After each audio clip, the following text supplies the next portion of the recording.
যে হুজুর মেয়ের বাবা এই কথা বলেছে, ছেলের তো শহরে বাড়ি, বলেছে বাবা তুমি আমার মেয়েটারে বিয়ে করো, বিয়ে করলে একটা সরকারি চাকরির ব্যবস্থা করে দেবো। নাউজুবিল্লাহ বলেন। তো সরকারি চাকরির ব্যবস্থা করে দেবেন, কত টাকা লাগবে? 12 থেকে 14 লাখ লাগতে পারে। তো বলছে তাও মাইয়াটারে বিয়ে করেন। কারণটা কি? ওই মেয়ের বাপের লোভ হচ্ছে ছেলের বাড়ি শহরে, এক কাঠা জায়গার দাম প্রায় 50 লক্ষ টাকা। কথা বুঝছেন? তো মেয়েকে ছেলের সাথে বিয়ে দেওয়ার দরকার কি? আপনি জায়গার সাথে বিয়ে দিয়ে দেন। কথা বলছেন না কেন? আপনি জায়গার সাথে বিয়ে দিয়ে দেন। এরকম হচ্ছে কি হচ্ছে না? বিবাহ করতে যাচ্ছে, আপনারা বিয়েও দিচ্ছেন, কিন্তু খালি দেখতেছে সম্পদ আছে কিনা, সম্পদ আছে কিনা, ছেলে কত বড় চাকরি করে, ছেলে কত বড় ডিগ্রিধারী, ঠিক কিনা বলেন? অথচ আল্লাহ রাসূল বলছেন সর্বপ্রথম তার সৌন্দর্য, তার বংশমর্যাদা, তার সম্পদ, এগুলো দেখার পরে সবচেয়ে বেশি প্রায়োরিটি দিবা তার দিনদারিতা আছে কিনা নাই। যদি দিনদারিতা থাকে, ওই মেয়েটা যদি হাবশি গোলামদের মতো কালো হয়ে থাকে, ওই মেয়েটাকে তোমরা বিয়ে করে ফেলো। আল্লাহু আকবার। আর এখন শুধু চলতেছে কি, কত সম্পদ আছে। কই, কোরআন তো সম্পদের কথা বলে নাই। কোরআন কি সম্পদের কথা বলেছেন? বলেন। কোনো পুরুষ যদি কোনো মেয়ের সাথে এভাবে বিবাহ বন্ধনে আবদ্ধ হয়, তাহলে এই বিবাহটা শুদ্ধ হয় না। আপনার বিয়ে করার সামর্থ্য নয়, আপনি অপেক্ষা করেন। কোরআন কি বলছে দেখেন। প্রত্যেকটা দলিল কোথা থেকে? কথা বলেন। প্রত্যেকটা দলিল কোথা থেকে? আমি কি আমার নিজের বানানো কথা বলতেছি? এ পর্যন্ত একটা গল্প বলছি বানানো?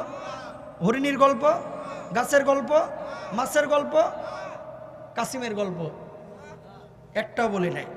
যা বলতেছি এগুলো হচ্ছে বাস্তব চিত্র। আপনার বিয়ে করার সামর্থ্য নাই, কোরআন কি বলছে? ওয়ালিয়াস্তাফিফিল্লাযীনা লা ইয়াজিদুনা নিকাহান হাত্তা ইউগনিয়াহুমুল্লাহু মিন ফাদলি। আল্লাহু আকবার। কোরআন বলতেছে তোমার বিয়ে করার সামর্থ্য নাই, টাকা নাই, বউকে নিরাপত্তা দিতে পারবে না, বউকে নিয়ে এসে 2 দিন পর পর পিটায় বাপের বাড়ি পাঠাইবার, যা টাকা নিয়ে আয়, এরকম কুলাঙ্গার আছে না নাই? আরো জোরে বলেন আছে না নাই? যারা এই কাজ করে এরা পুরুষ না, এরা পুরুষ নামের কলঙ্ক, এরা হিজড়া জামাই, ঠিক কিনা বলেন?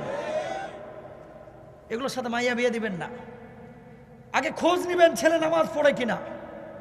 খোঁজ নিবেন কি ছেলে নামাজ পড়ে কিনা, ছেলে ইয়াবা ব্যাবা, লাল পানি, নীল পানি, সাদা পানি, কালা পানি এগুলো খায় কি খায় না। ছেলে বাবার দরবারে যায় কিনা, খাজা বাবা, ল্যাংটা বাবা, নীল বাবা, হলুদ বাবা, কুয়া বাবা, ব্যাং বাবা আছে না? এখন তো বাবার অভাব নাই। মাইয়া বিয়ে দিচ্ছে, দেওয়ার পরে দেখতেছে 8 রশির মুরিদ। কথা বুঝেন নাই?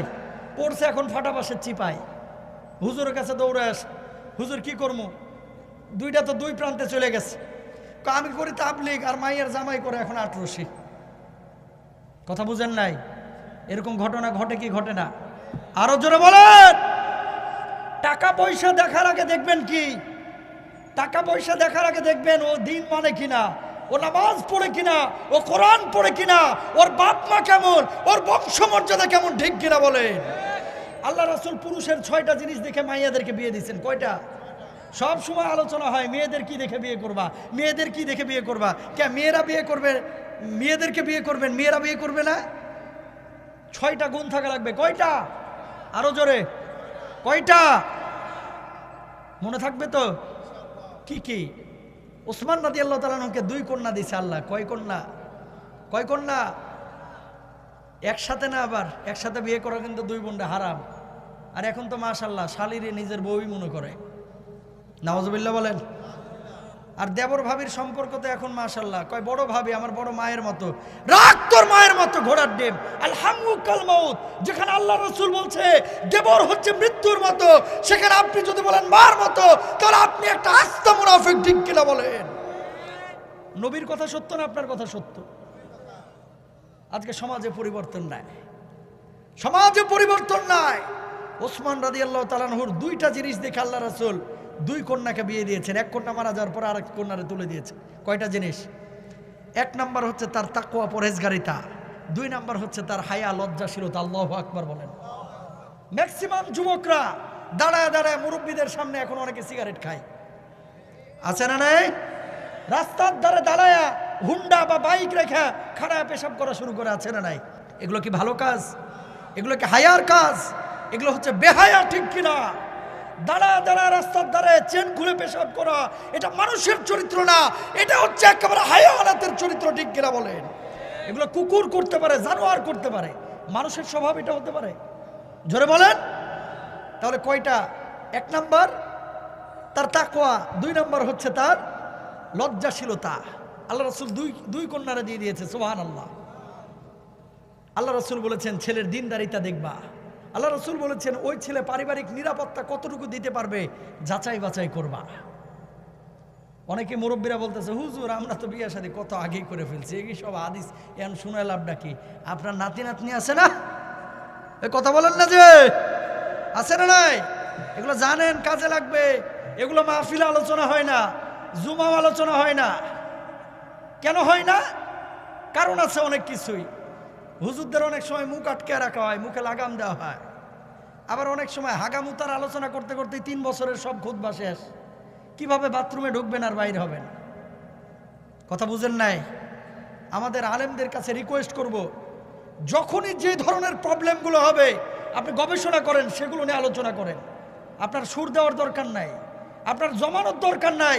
কার কাছে ভালো লাগলো, কার কাছে খারাপ লাগলো এটা দেখার টাইম নাই। আমার আল্লাহর কাছে ভালো লাগছে কিনা এটাই আপনাকে আমাকে দেখতে হবে, ঠিক কিনা বলেন? কয় নাম্বার বলছিলাম? 4 নাম্বার দেখতে হবে। 1 নাম্বার বলছি তাকওয়া, 2 নাম্বার হায়া, 3 নাম্বার হচ্ছে ওই ছেলে পারিবারিক কতটুকু নিরাপত্তা দিতে পারবে। কারণ যে ছেলেটা দায়িত্বশীল বিয়ের আগে ও বাপমার প্রতিও দায়িত্ববান থাকে, ঠিক কিনা? আর যেই ছেলেটা বাপমার প্রতি বিয়ের আগে দায়িত্ববান থাকে না, ওই ছেলেটা বিয়ের পরেও কুলাঙ্গারগিরি করে, ঠিক কিনা বলেন? আছে না অনেক পোলাপান ভবঘুরে.com, খালি ঘুরে ফিরে আর বাপের পকেট মেরে নিয়ে নিয়ে খায়, কোনো কাজ কাম করে না। বাপের ব্যবসা দিলে বাপের ব্যবসার লাল বাতি জ্বালায় দেয়, নিজে সব চাটে বুইটা শেষ। এরপরে বাপে high high high high high রে কি করলাম? আছে না নাই? 4 নাম্বার গেল। 5 নাম্বার আল্লাহ রাসূল স্পষ্টভাবে বলে দিয়েছেন যে যে ছেলের সঙ্গে বিয়ে দেওয়া হচ্ছে ওই ছেলের ফাইন্যান্সিয়াল অ্যাবিলিটি, মাল আছে কিনা, নাহলে বউ পালবে কেমনে? কথা বুঝেন নাই? মাল দরকার, নাহলে বউকে বোরকা কিনে দেবে কোত্থেকে? 6 নাম্বার আল্লাহ রাসূল দিনদারিতা। তারপরে পায়রুটি দিলেন কিসকে? দিনকে। আল্লাহ রাসূল দিনকে, দিনদারিতা যার মধ্যে থাকবে একে তোমরা কি করো, যদিও টাকা পয়সা কম থাকে তোমরা বিয়ে দিয়ে দাও মেয়ের সঙ্গে। এখন মেয়ে দেখতে এসেছে, দেখতে আসার পরে মুরব্বীদের জিজ্ঞেস করছে চৌধুরী সাহেব মেয়েটারে বিয়ে দিব এই বাড়িতে, ছেলেটা নামাজ পড়ে কি পড়ে না? কয় হ্যাঁ নামাজ তো কোনো সময় মিস্টেক যায় না, ভালোই পড়ে মাশাআল্লাহ। এখন এলাকার বিবেচিত হচ্ছে মুয়াজ্জিন সাহেব, ইমাম সাহেব, কোন সূরায় নামাজ পড়ে আর কোনটায় নামাজ পড়ে না কেউ না জানলেও জানে আল্লাহর ইমাম মুয়াজ্জিন, ঠিক কিনা? কথা বুঝেন নাই? চৌধুরী সাহেব আইছে মুয়াজ্জিন সাহেবের কাছে যে কি ব্যাপার হুজুর, একটা কথা জিজ্ঞেস করতে চাই। কয় কি কথা? অমুক বাড়ির অমুক পোলার সাথে আমার মেয়েটার বিয়ে দিতে যাচ্ছে, ওকে নামাজ কালাম ঠিক মতো পড়ে কিনা? কয় হ্যাঁ পড়ে, 2 ঈদের নামাজ শুধু। কথা বুঝেন নাই? পড়ে কয় ঈদের নামাজ? এমন ছেলের সাথে মেয়ে বিয়ে দিবেন? মেয়ে দিবেন? শুনেন, পৃথিবীর ভিতরে সবচাইতে বড় গাদ্দার কে জানেন? সবচাইতে বড় গাদ্দার যে নামাজ পড়ে না। কথা বলছেন না কেন? এই ভেতরে তিতা লাগলে শুধরে নেন। এই কথাগুলো আল্লাহ রাসূল যখন বলতেন, নবীজির এই গলার এই পাশ থেকে রক দাঁড়িয়ে যেত, মুখ লাল হয়ে যেত। কেন? আল্লাহ রাসূল বলতেন আল্লাহ তারে খাওয়াইতেছে, আল্লাহ তারে পড়াইতেছে, আল্লাহ তারে সুস্থ রাখছে, আল্লাহ তারে চালাইতেছে, আল্লাহ তারে রুটি রুজি দিচ্ছে, আল্লাহ তারে সন্তান সন্ততি দিচ্ছে। ওই আল্লাহ এত কিছু দেওয়ার পরে আল্লাহ বলতেছে আমার নামাজ পড়, টাকা পয়সা লাগবে না। ওই আল্লাহর নামাজটা পর্যন্ত পড়তে পারে না, আল্লাহর হকটারে নষ্ট করে ফেলায়। দুনিয়ার মানুষের হক ও কেমনে রক্ষা করবে, ঠিক কিনা বলেন? এই জন্য 26 তারিখে চেক দেয় 4 লক্ষ টাকার, এই 26 তারিখ আর আসে না, পরে ফোন ব্লক, মামলা দেওয়া, ওই টাকা আর উঠানো যায় না, ঠিক কিনা? কারণ কি? যে আল্লাহর সাথে গাদ্দারি করে অভ্যস্ত, সে কি মানুষের সাথে ভালো আচরণ করবে? আল্লাহর সঙ্গে যে বেঈমানি করে অভ্যস্ত, সে কি মানুষের সঙ্গে ভালো আচরণ করবে? কোশ্চিন কালেও না। লিখে দিলাম আপনাকে, সাময়িকভাবে ভালোর বেশ ধারণ করতে পারে কিন্তু আসলে ভালো না। কারণ কি? আমার আল্লাহর হক সে নষ্ট করেছে। 5 নাম্বার গেছে। 5 নাম্বার গেছে না 6 নাম্বার? 5 নাম্বার গেছে। বংশমর্যাদাও দেখতে হবে। কার? বংশমর্যাদা দেখতে হবে কার? ছেলের। ছেলের এই জিনিসগুলো দেখবেন না ইনশাল্লাহ। দেখার পরে কেন এই আলোচনাটা কেন আসলো? ওই যে ওয়াত্তাখাযুল কিয়ান থেকে আল্লাহ রাসূল যে বলেছেন, গায়ক গায়িকা, নায়ক নায়িকা, নর্তকী শ্রেণীর মানুষকে আইডল মনে করবে আর মানুষ তাদের উপরে হুমড়ি খেয়ে পড়বে। এখন বিয়ে করাইতে যে চিন্তা করে ছেলের মুখে দাড়ি আছে নাকি, দাড়ি থাকলে মনে করে আল্লাহ এ কি জামাতের লোক না তাবলিগের লোক। কথা বলেন না কেন? এটা কি চরমনায়ের লোক নাকি আহলে সুন্নাহ ওয়াল জামাতের লোক, এই চিন্তা প্রথমে করে। যে ছেলেটা দাড়ি রেখেছে এই ছেলেটা কিন্তু নবীকে ভালো বেশি রেখেছে, যারা সত্যিকার অর্থে রাখে। কথা বলেন না কেন? যেই ছেলেটা দাড়ি রেখেছে ওই ছেলেটা কখনো মদ পান করে না। যেই ছেলেটা নামাজ পড়ে সেই ছেলেটা কখনো বউকে পিটায় বলে না যা তোমার বাপের বাড়ি থেকে কিছু টাকা পয়সা নিয়ে আস। যেই ছেলেটা দাড়ি রাখে, যেই ছেলেটা নবীদের মতো পোশাক পরে, আমার নবীর সুন্নাহ অনুযায়ী জীবনযাপন করে, ওই ছেলেটা কখনো নিজের বাপ মাকে বৃদ্ধাশ্রমে পাঠায় না। ও ভাই, কোরআনের তালিম তারবিয়ত এটা যদি ভেতরে থাকে তাহলে কখনো একজন মানুষ অমানুষ হবে না। কোরআন যে আল্লাহ রাব্বুল আলামিন নামাজ, রোজা, হজ, যাকাতের কথা বলেছেন, বাবা মার খেদমতের কথাও কিন্তু কোরআনেই বলেছেন। সুতরাং আপনারা মেয়ে বিয়ে দিবেন, ভালো কথা, সন্তানকে দেখবেন, জামাইকে দেখবেন, ওই জামাই নামাজ পড়ে কিনা, দিনদার কিনা, মুত্তাকি পরেজগার কিনা। যদি নামাজ পড়ে, যদি দাড়ি রাখে, যদি আল্লাহওয়ালাদের সঙ্গে চলাফেরা করে, চোখ বন্ধ করে মেয়ে বিয়ে দিবেন। টাকা পয়সা যদিও কম থাকে ওই টাকার মধ্যে বরকত আছে, ঠিক কিনা? আর আপনি হালাল হারাম কোনো তোয়াক্কা করবেন না, সুদ ঘুষ কোনো তোয়াক্কা করবেন না। একটা সুদখোরের বাড়িতে মাইয়া বিয়ে দিয়ে দিবেন, ওই মেয়ে সারা জীবন হারাম খাবে।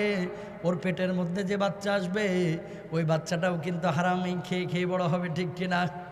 ওই বাচ্চা কখনো বড় বড় আল্লাহর ওয়ালি হবে না, ঠিক কিনা বলেন?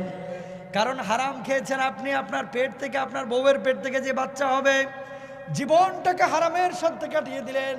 হারাম উপার্জিত অর্থ দিয়ে তার হাড্ডি গোশত রক্তের মধ্যে মিশিয়ে দিলেন। ওই পেটের মধ্যে থেকে যে সন্তান বের হবে সেই সন্তান কখনো আব্দুল কাদের জিলানী হবে না। হবে না কে? এই জন্য ওয়াত্তাখাযুল কিয়ান ওয়াক্তাফার রিজালু বির রিজাল। কয় নাম্বার কারণ? এখন 5 নাম্বার। কয় নাম্বার? 5 নাম্বার। আল্লাহ রাসূল বলছেন ওয়াক্তাফার রিজালু বির রিজাল ওয়ান নিসাউ বিন নিসা। দুনিয়ার জিন্দগিতে মানুষ এমন ফিতনায় পড়ে যাবে, নারীতে নারীতে আর পুরুষে পুরুষে অবাধে আকাম কুকামে লিপ্ত হয়ে যাবে, বলুন নাউজুবিল্লাহ। সমকামিতায় লিপ্ত হবে, বলুন নাউজুবিল্লাহ। যদিও বাংলাদেশে এটা কম দেখা যাচ্ছে কিন্তু বহির্বিশ্বে এটা বেড়ে গেছে, ঠিক কিনা? এই 5টা কাজ যখন আল্লাহ নবী বলছেন এই সমাজের মধ্যে প্রচলিত হয়ে যাবে, প্রতিষ্ঠিত হয়ে যাবে, আল্লাহর গজব মুসলমানদের উপরে নেমে আসবে। আল্লাহর সেই গজবকে কেউ রক্ষা করতে পারবে না, ঠিক কিনা? এই 5 কারণের মধ্যে 2-1টা হয়তো বা আপনার এলাকায় নাই, কিন্তু প্রত্যেকটা আলামত কিন্তু আপনার আমার প্রত্যেকের মহল্লার মধ্যে ছড়িয়ে পড়েছে, ঠিক কিনা? ও ভাই, আল্লাহর নবী বিশ্ব নবী সাল্লাল্লাহু আলাইহি ওয়াসাল্লাম বলছেন 6টা কাজ যদি কেউ করে, কয়টা? আরো জোরে বলেন কয়টা? জোরে বলেন কয়টা? 6টা কাজ যদি কেউ দুনিয়ার জিন্দগিতে পালন করে, ঈমান আনার পরে তার জান্নাতে যাওয়ার জিম্মাদার আমি নবী স্বয়ং হয়ে যাব। আরো জোরে বলেন সুবহানাল্লাহ। 1 নম্বর আল্লাহ রাসূল বলছেন উসদুকু ইযা হাদাসতুম, আল্লাহু আকবার। যখন তুমি কারোর সঙ্গে কথা বলবা সদা সত্য কথা বলবা, কখনো মিথ্যা কথা বলবা না। আল্লাহু আকবার বলেন। সত্য কথা সব সময় বলতে হবে। সত্য বলার কারণে যদি আপনার জীবন চলে যায়, সত্য বলার কারণে যদি আপনার এমপিত্ব চলে যায়, সত্য বলার কারণে যদি আপনার নেতৃত্ব চলে যায়, সত্য বলার কারণে যদি আপনাকে কবরে চলে যেতে হয়, আল্লাহর কসম করে বলি, সত্য বলার কারণে যদি আপনাকে ফাঁসির কাস্টে ঝুলতে হয়, তাহলে আপনার ওই মৃত্যুটা হবে শাহাদাতের মৃত্যু, ঠিক কিনা? আল্লাহর নবী বিশ্ব নবী সাল্লাল্লাহু আলাইহি ওয়াসাল্লাম এই জন্য বলছেন as-sidqu yuji wal kidbu yuhlik। সত্য মানুষকে মুক্তি দেয় আর মিথ্যা মানুষকে ধ্বংস করে, ঠিক কিনা? একটা সত্যকে প্রতিষ্ঠিত করতে কিন্তু অনেক ত্যাগ তিতিক্ষা সাধনার পরিশ্রমের প্রয়োজন, কিন্তু একটা মিথ্যা যদি আপনি প্রতিষ্ঠিত করতে চান এর সাথে আরো 10টা মিথ্যা বলতে হয়। কথা বুঝেন নাই? ছেলেকে জিজ্ঞেস করছে বাপ, ও বাবা সকাল থেকে তুই কই ছিলি? কয় আব্বা কোচিংয়ে ছিলাম। কয় মাস্টার কি পড়াইছে? কয় ম্যাথ পড়াইছে। কয় বুঝছস নি? কয় হ্যাঁ বুঝছি। আসলে ছেলে কোচিংয়ে যায় নাই, গেছে বন্ধুদের সাথে আড্ডা মারতে, ঠিক কিনা? এবার বাপ জিজ্ঞেস করলো, কোচিং আজকে কোন স্যার পড়াইছে? কয় আবুল কালাম আজাদ স্যার। কয় ওই স্যার কতক্ষণ ছিল? কয় 9টা পর্যন্ত। দেখেন প্রথমে মিথ্যাটা বলছে কি, কোচিংয়ে গেছে, আসলে গেছে কোথায়? বন্ধুদের সঙ্গে আড্ডা দিতে। ওই মিথ্যাটাকে প্রতিষ্ঠিত করার জন্য বলল কোন স্যার পড়াইছে? কয় আবুল কালাম আজাদ স্যার পড়াইছে। তারপরে দেখেন কয়টা মিথ্যা গেল? 2টা। কয় কতক্ষণ পড়াইছে? কয় সকাল 9টা পর্যন্ত পড়াইছে বা 10টা পর্যন্ত পড়াইছে। তাহলে দেখেন মিথ্যা প্রথমে বলল কয়টা? ওই মিথ্যাটাকে প্রতিষ্ঠিত করার জন্য আরো 3টা মিথ্যা ওই ছেলেই কিন্তু বলেছে। কার সঙ্গে বলেছে? বাবার সঙ্গে বলেছে। এজন্য আল্লাহর নবী সব সময় বলতেন, খবরদার তোমরা মিথ্যা বলো না, মিথ্যা বলো না, মিথ্যা বলো না। একজন সাহাবী আল্লাহর নবী বিশ্বনবী সাল্লাল্লাহু আলাইহি সাল্লাতু ওয়াস সালামের কাছে এসে বললেন, ইয়া রাসূলুল্লাহ, ইয়া হাবিবাল্লাহ, আপনি আমাকে ওয়াজ করেন, নসিহত করেন, আমি যেন জান্নাতি মানুষ হয়ে যেতে পারি। আল্লাহর নবী বললেন, ও সাহাবী শোনো শোনো, তোমাকে একটাই নসিহত করি, একটাই ওয়াজ করি, তুমি জান্নাতি মানুষে পরিণত হয়ে যাবা। জীবনে তুমি কখনো কারো সঙ্গে মিথ্যা বলো না। সুবহানাল্লাহ বলবেন না? ওরে ভাই, এই এলাকার মতো মাহফিল আমার জিন্দেগিতে করি নাই। সুবহানাল্লাহ আলহামদুলিল্লাহ বলতেই চাই না, গুনাহ হয় নাকি? আবার জোরে বলেন সুবহানাল্লাহ। আল্লাহর নবী বিশ্বনবী সাল্লাল্লাহু আলাইহি ওয়াসাল্লামের কাছে কয়েকজন সাহাবী মসজিদে নববীতে এইভাবে বসে আছেন। আল্লাহর নবী বললেন, ও সাহাবীরা শুনে রাখো, কিছুক্ষণের মধ্যেই তোমাদের সামনে একজন জান্নাতি মানুষ এসে হাজির হবে। আল্লাহু আকবার। চিন্তা করেন কতটা ইন্টারেস্টিং বিষয়। তাফসিরে ইবনে কাসিরের মধ্যে এই ঘটনাটি উল্লেখ রয়েছে। আল্লাহর নবী বললেন, কতক্ষণ পরে তোমাদের মাঝখানে একজন জান্নাতি মানুষ আসবে। ও ভাই, এই মজলিসের মধ্যে যদি আল্লাহর নবী রহমাতুল লিল আলামিন কথা বলতেন, আর যদি আপনাদেরকে এভাবে বলতেন, ওই আমার উম্মতেরা শোন শোন শোন, কতক্ষণ পরেই কিন্তু তোমাদের মাঝখানে একজন জান্নাতি মানুষ আসবে, আপনার মনের মধ্যে তখন কেমন আনচান আনচান করতো? জান্নাতি মানুষ দেখবো, কারণ নবীর কথা তো মিথ্যা না, ঠিক কিনা? আল্লাহর নবী বিশ্বনবী সাল্লাল্লাহু আলাইহি ওয়াসাল্লাম যখন এই কথা বললেন, সাহাবীরা অপলক নয়নে তাকিয়ে রইলেন, কোন সে জান্নাতি মানুষ আজকে দেখবো। আল্লাহু আকবার। আল্লাহর নবী বসে আছেন, সাহাবীরাও বসে আছেন। কতক্ষণ পরে দেখা গেল বাম হাতে জুতা জোড়া নিয়ে মসজিদে নববীর মধ্যে একজন আনসারী সাহাবী প্রবেশ করেছেন। আল্লাহর নবীর সামনে দিয়ে হেঁটে চলে গেলেন। আল্লাহর নবী বললেন, ও সাহাবীরা দেখো দেখো দেখো দেখো, ও যে জান্নাতি মানুষ হেঁটে যাচ্ছে। আল্লাহু আকবার। সাহাবীরা বললেন, ইয়া রাসূলুল্লাহ, কি এমন আমল সে করে যেই জন্য তাকে জান্নাতি মানুষ হিসেবে আপনি আখ্যায়িত করলেন গো নবীজি? আল্লাহর নবী বললেন, ও সাহাবীরা, এমন কিছু আমল সে করে যে আমলগুলো তোমরা হয়তোবা অনেকেই করো না। সাহাবীরা বললেন, ইয়া রাসূলুল্লাহ, ওই আমলগুলোর খবর আমাদেরকে দিয়ে দেন। আল্লাহর নবী বললেন, অপেক্ষা করো। দ্বিতীয় দিন আবার জোহরের নামাজের আগে আল্লাহর নবী বললেন, ও সাহাবীরা শুনে রাখো, একটু পরেই তোমাদের সামনে দিয়ে একজন জান্নাতি মানুষ হেঁটে যাবে। বলুন সুবহানাল্লাহ।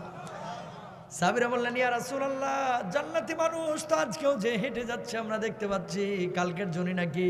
আল্লাহর নবী বললেন, ওই যে বাম হাতে জুতা জোড়া নিয়ে যে হেঁটে যাচ্ছে ওই আনসারী সাহাবী, সেই হচ্ছে জান্নাতি মানুষ। আল্লাহু আকবার। দ্বিতীয় দিনও আল্লাহর নবী বললেন না কি এমন আমল করেন। 3 নম্বর দিন আল্লাহর নবী বিশ্বনবী সাল্লাল্লাহু আলাইহি ওয়াসাল্লাম আবার বললেন। অমনি আব্দুল্লাহ ইবনে আমর রাদিয়াল্লাহু তাআলা আনহু চিন্তা করলেন, নবীজি যেহেতু বারবার বারবার বলছে ওকে জান্নাতি মানুষ, আজকে আমাকে বের করতেই হবে, সে কি আমল করে। আল্লাহু আকবার। আব্দুল্লাহ ইবনে আমর রাদিয়াল্লাহু তাআলা আনহু একটি কৌশল অবলম্বন করলেন। আব্দুল্লাহ ইবনে আমর রাদিয়াল্লাহু তাআলা আনহু আনসারী সাহাবীকে জোহরের নামাজের পরে বললেন, ও আনসারী সাহাবী, আমার বাবা আমাকে মেরেছে, আমার মার সঙ্গে আমার রাগারাগি হয়ে গেছে, বাড়ি থেকে আমাকে বের করে দেওয়া হয়েছে। ও আনসারী সাহাবী, আমার থাকার জায়গা নাই, আজকে রাতটা তোমার বাড়িতে আমি থাকতে চাই, থাকতে দিবা নাকি? আনসারী সাহাবী বললেন, ও আব্দুল্লাহ ইবনে আমর, আমার কাছে কেউ কোনো জিনিস চেয়েছে আর কখনো পাই নাই, এমন কখনো হয় নাই। আমি আনসারী সাহাবী জীবনে যা কিছু করেছি আমার কাছে যদি কেউ চেয়েছে আমার সাধ্যে কুলাইলে আমি সঙ্গে সঙ্গে তাকে অর্পণ করেছি। ও আব্দুল্লাহ ইবনে আমর, তুমি যদি আমার বাড়িতে থাকতে চাও চলো চলো আমার বাড়িতে তুমি থাকো, কোনো সমস্যা নাই। আব্দুল্লাহ ইবনে আমর রাদিয়াল্লাহু তাআলা আনহু রাত্রিবেলায় গেলেন।